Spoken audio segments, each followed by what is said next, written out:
Good morning, everyone. I think we are ready to start. Excellencies, honorable and distinguished guests, ladies and gentlemen, all protocols observed.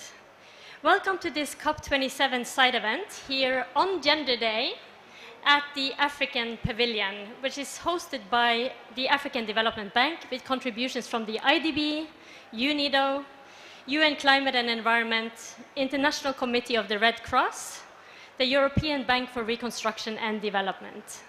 And the title of the event today is Enabling and Tracking Gender-Responsive Green Jobs and Recovery. My name is Ingvild Solvang, and I am Deputy Director and Head of Climate Action and Inclusive Development at the Global Green Growth Institute, and it is a great honor to be the moderator of the session today. And I would like to thank the AFDB for the opportunity.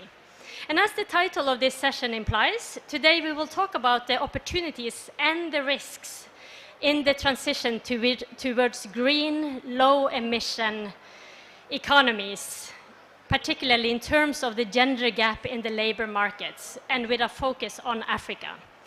Women are underrepresented in economic opportunities in all economies around the world, according to the World Economic Forum. Women are more likely to be employed in informal sectors, and women are more likely to hold vulnerable employment. Women are also more likely to be unemployed and underemployed. And starting with understanding the context in Africa, which has very eloquently been articulated by UN Women and the AFDB in a report on green jobs for women in Africa, we are in good place today to look at some of these issues and these challenges.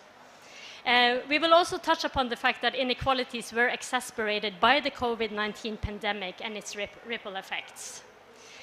So I'm very pleased now to welcome Her Excellency, Madam Rachel Ruto, the First Lady of Kenya, to give the first opening remarks delivered through a pre-recorded video message.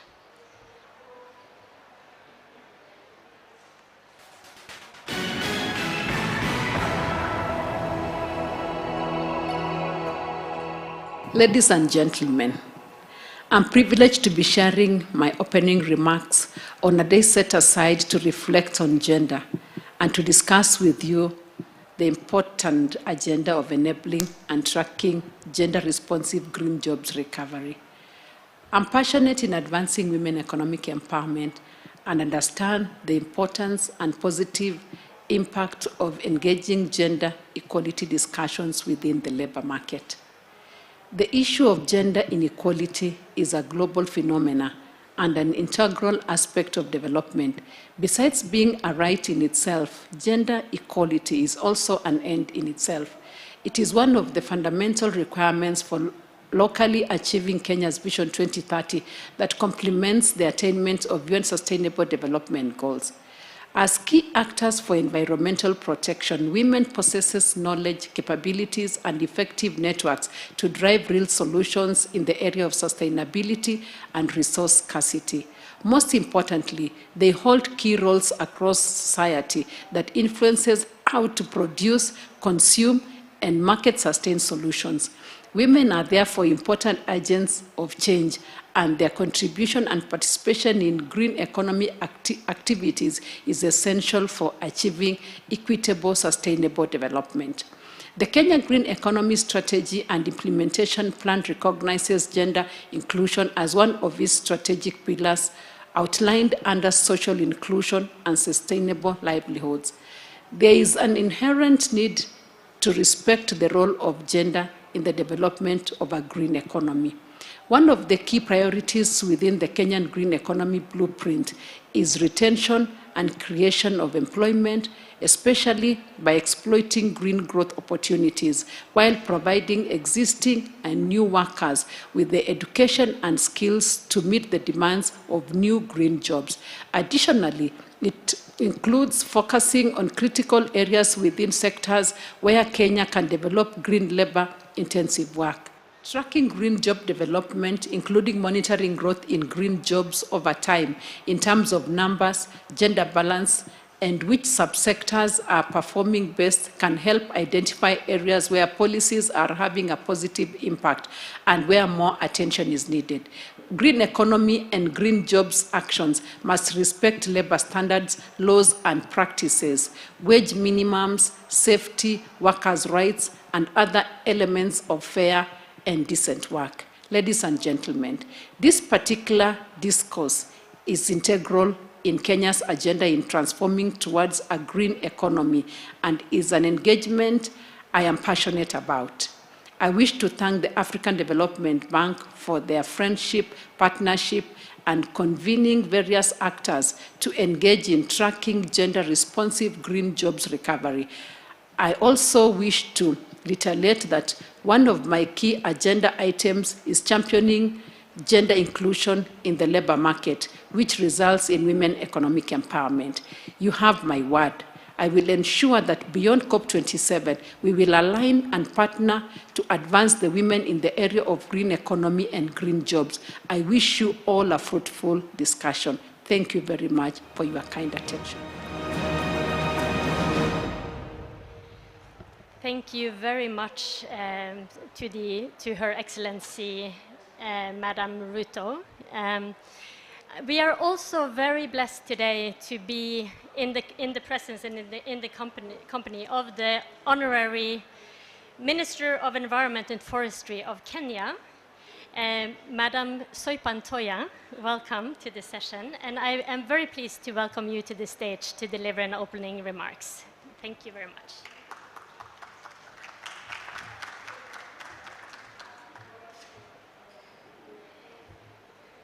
Thank you very much. Ladies and gentlemen, and all protocol observed, it is my esteemed pleasure to be speaking at this crucial discussion on enabling and tracking gender-responsive green jobs recovery. Climate change has emerged as one of the greatest threats to life on Earth. It is also a very serious challenge to human well-being globally, with particular intensity on the African continent as the most vulnerable to climate and weather extremes. Such vulnerability poses serious adverse repercussions for Africa's precarious socioeconomic systems. It is imperative that urgent measures be taken to effectively cushion our people, their livelihoods, economies, and communities, and rapidly eradicate vulnerability. Ladies and gentlemen, the climate emergency disproportionately impacts women's and girls' economic opportunities. In the first instance, developing countries bear the burden and costs of climate change through food insecurity, drought, floods, damage to property and productive assets, and diminished livelihoods. At the same time, there is a clear gender dimension to the climate emergency, where women and girls are more impacted by the changing climate. Structural gender inequalities, such as inequity in unpaid care intensify with the climate crisis. And as the climate and weather-related shocks increase, the amount of time required to care and domestic activities also increases. Ladies and gentlemen, this has an effect on girls who are more likely to be kept out of education to help with domestic chores, and on women as it reduces their time to engage in productive and paid work. In addition, increasing gender gaps in the world of work demonstrate the deep and persistent barriers that women face to realize their economic rights and opportunities. Transition to green economies holds huge potential in terms of creating wealth and jobs for African countries. However, women will not automatically benefit from this. Current green work policies and investments focus on male-dominated sectors, such as the science, technology, engineering, and maths, that is STEM, construction, and manufacturing, and high barriers to women's economic justice risks continued exclusion of women from these opportunities and potentially further entrenching gender inequalities in the world of work. Ladies and gentlemen, focused interventions are needed to ensure that the green transition is just and inclusive and will allow diverse groups of women to take full advantage of the transition. The green transition presents a huge potential to create jobs, especially in sectors set to benefit directly from substantial investment to, example, clean energy and infrastructure. Ladies and gentlemen, to ensure women can benefit from the green transition, governments, private sector, and key decision makers should focus on gender equality in the transition to green economies. And this can be done by incorporating a gender lens into the green transition and green work opportunities, proactively addressing barriers to women benefiting from the green transition, including by upskilling women and girls for green and higher skilled jobs. As I conclude, ladies and gentlemen, to further ensure women benefit in the transition, we must generate decent green work opportunities for women by providing targeted training and education to open up high-skilled work opportunities and traditionally male-dominated sectors, open those to women.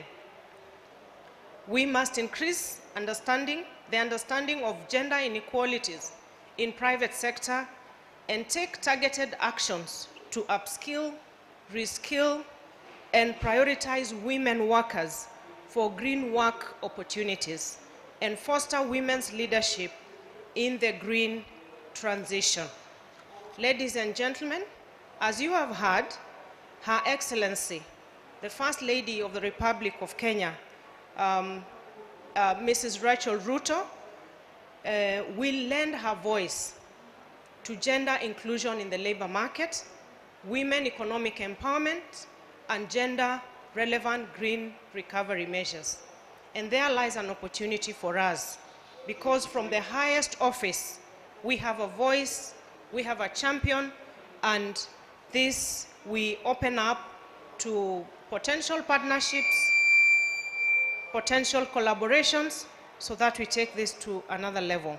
In conclusion, transitioning to a green economy requires significant and targeted resources in terms of finance, investment, technology, and capacity building.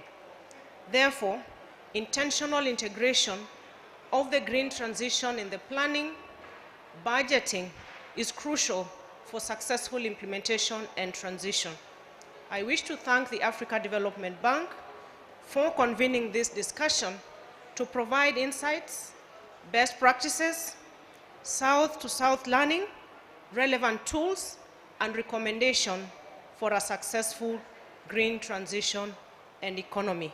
As I finish, ladies and gentlemen, women, and in the same breath, girls, are nurturers. We need to nurture our environment. We need to nurture focusing on green initiatives. And women, when we place them at the center of it, we are going to create sustainable solutions to the environmental and climate change crisis we are faced with. Thank you very much. I appreciate this opportunity. Asanteni.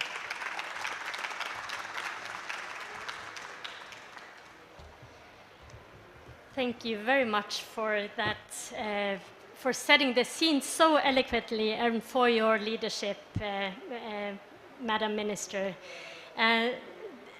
We are now ready to go to the next virtual speech today from Ms. Malado Kaba, who is Director of Gender, Women and Civil Society at the African Development Bank.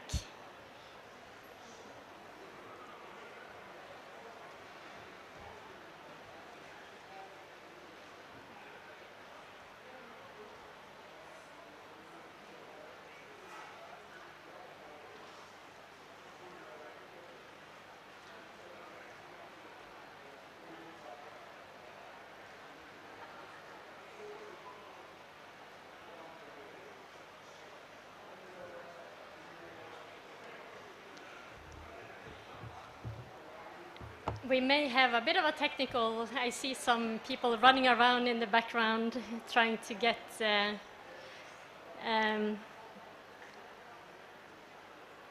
Ms. Kaba on the line.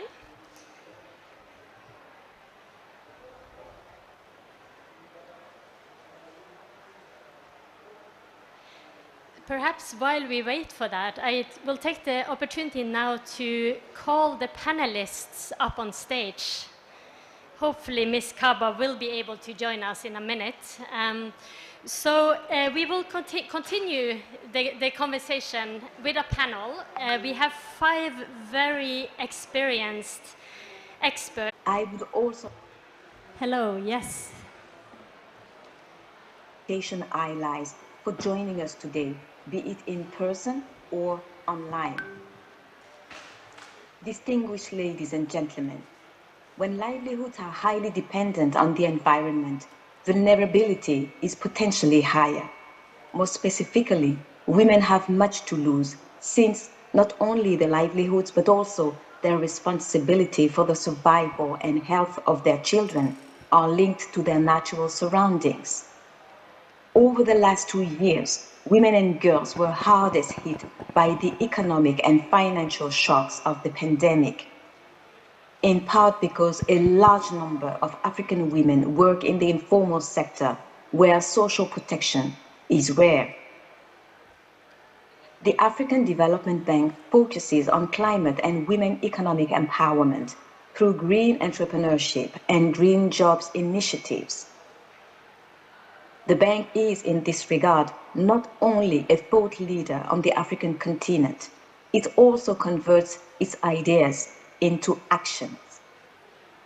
In 2021, for instance, the bank mobilized about 400 million of external climate finance for its projects and programs, including 320 million for the Green Climate Fund. A few days ago, here, at COP27, 20 African youth-led enterprises, of which 50% are women-led, won a grant fund of up to $100,000 each in this year's African Youth Adaptation and Climate Investment Funds. In addition to the grant, each winner benefits from a 12-month accelerator program to help them grow their businesses, deepen their impact, and create decent jobs. The program boosts sustainable job creation by supporting entrepreneurship and youth-led innovations in climate change adaptation and resilience across Africa.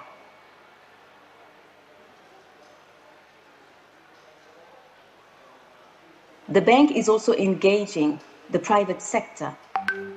The AFAWA initiative, through the Climate Investment Fund, committed 20 million into a project on financing climate resilient agricultural practices in Ghana with EcoBank. It targets women entrepreneurs through lines of credit. This intervention will target 400 women-led micro, small, and medium enterprises, ultimately benefited more than 373,000 people. The African Development Bank's Fashionomics Africa launched a new sustainable fashion competition with cash prizes, mentoring, new branding packages, and other support for winning African designers of sustainable and circular fashion industry. This initiative continues to foster gender-responsive green jobs with the Fashionomics Africa contest, highlighting the ingenuity that African fashion designers consistently demonstrate through the strength of their culture and heritage. For example, our most recent winner, Nigerian Gift Raji, designs clothes using biodegradable buttons made from coconut shells instead of plastic. Her boutique design firm sells a hat partially made from water hyacinth plant fibers. Water hyacinth is an invasive species that blocks sunlight and reduces oxygen levels in Lagos River areas, posing a serious threat to marine life. The collecting of coconut shells and trawling of rivers removing water hyacinth are the start of a green job value chain. The bank's funding and training is helping designer Gift Raji to further formalize her business and reach more markets. These are small steps, but they are steps in the right direction, and they are incredibly promising steps that need to be scaled up. And the bank, who has a strong comparative advantage in advocating for and promoting gender equality and women's and girls' empowerment across the continent, can do it with other committed partners. To conclude, we need to clearly understand the context of the challenges before us, then use the knowledge to influence national, regional, and international climate finance mechanisms for just and therefore gender-responsive climate, deliver on commitments to climate financing in an inclusive, accountable, and transformative way. Thank you for your attention.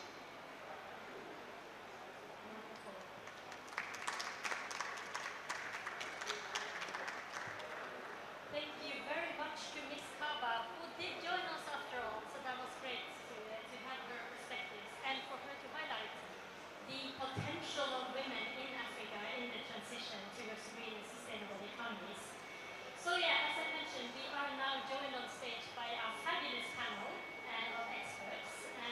So we'll do a round of questions and have some presentation from the panelists. If we have time afterwards, we will get to